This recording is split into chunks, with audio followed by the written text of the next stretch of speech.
Hi Gemini, this is your reading for the week of November 24th, but I didn't get around to doing your reading last week. Many apologies. The schedule was a bit weird, and so I'm doing you guys first. I'm saying it's going to start as of now. I'm doing the three of you that I missed last week first. So, Gemini, the image that I immediately saw with you was you standing there with a candle in a room, and the room is dark, and the window's open, and there's a beautiful sheer curtain that's just kind of wafting with the breeze, but it's coming to the candle, and it's almost blowing the candle out, but not quite. And what you're being asked to do is carry the lighter with you so you can reignite your candle if the wind gets too strong.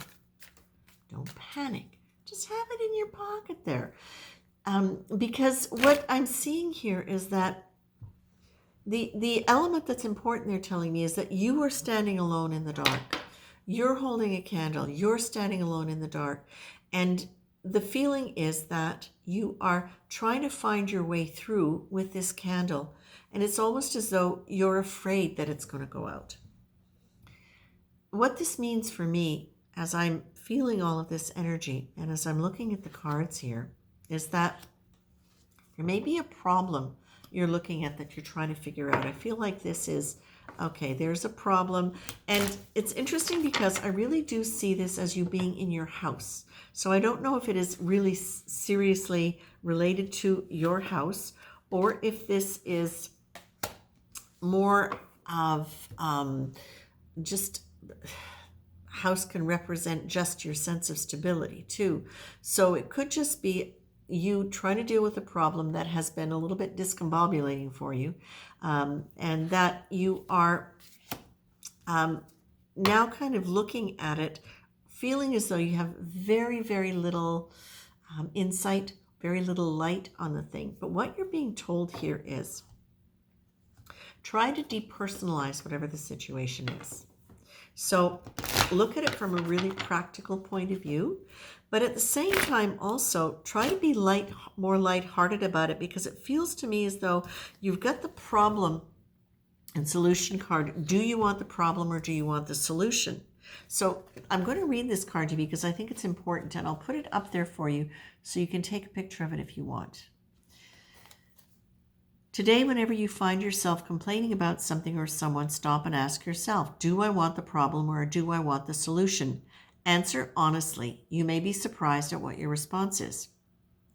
Remember not to judge or blame yourself. Honestly acknowledge what you feel and then notice what happens. So, for example, let's use an example. If, say, for example, you want to sell your house, but you're having a really hard time selling your house, and you're thinking all the time about how hard it is to sell your house, and what are you going to do to be able to sell your house, and going on like this. What you can do instead of doing that is say to yourself, all right, the house hasn't been selling. I'm open to a solution. That's it. And now play. Have some compassion for yourself. Just get curious. You can get curious. I wonder what would help. That's opening up your intuition, okay? Be playful. But also look at what might be holding you back emotionally, okay?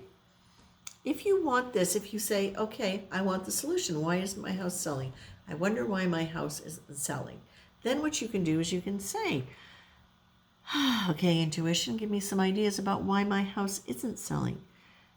Is there a value to hanging on to the house emotionally that I haven't acknowledged that might be holding me back? Is there anything in the context of this situation that I say I want to fix or change that actually suits me the way it is? That whatever part of me is still attached to this house example or this problem, whatever part of me is, there's still a part of me that might be being fed by the situation being this way. What's the negative outcome that I get from this? What's the positive outcome I get from this? And you can just play with it like that, like use your mind to kind of play. and discharge some of the energy around it. Because what that will do is it will break that kind of personal connection to the problem, and it's putting it out there. Again, in observer state, you're always in a higher frequency and you're more neutral. And what that can do is, by starting to ask questions and get curious about it, it can break that sense of energy that has that heaviness, that hopelessness. It hasn't sold in 3 years, it's never going to sell, blah, blah, blah. Well, that's problem, not solution, right?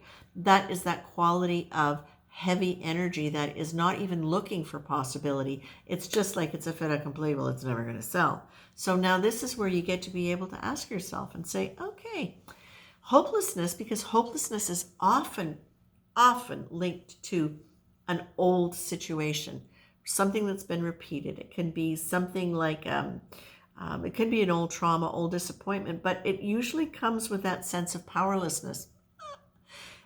If that's the case, then what you're also not doing is you're not looking at higher frequency. You're not looking at help from beyond. You're still focusing about what are the problems here, now. Not, I wonder how I can.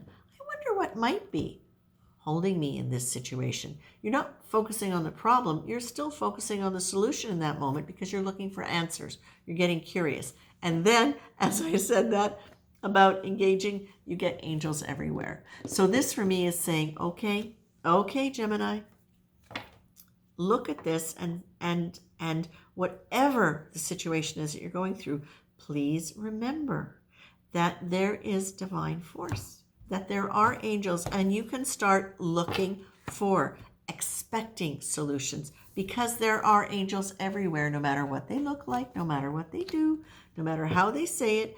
There are angels there for you to help you with this situation. All right?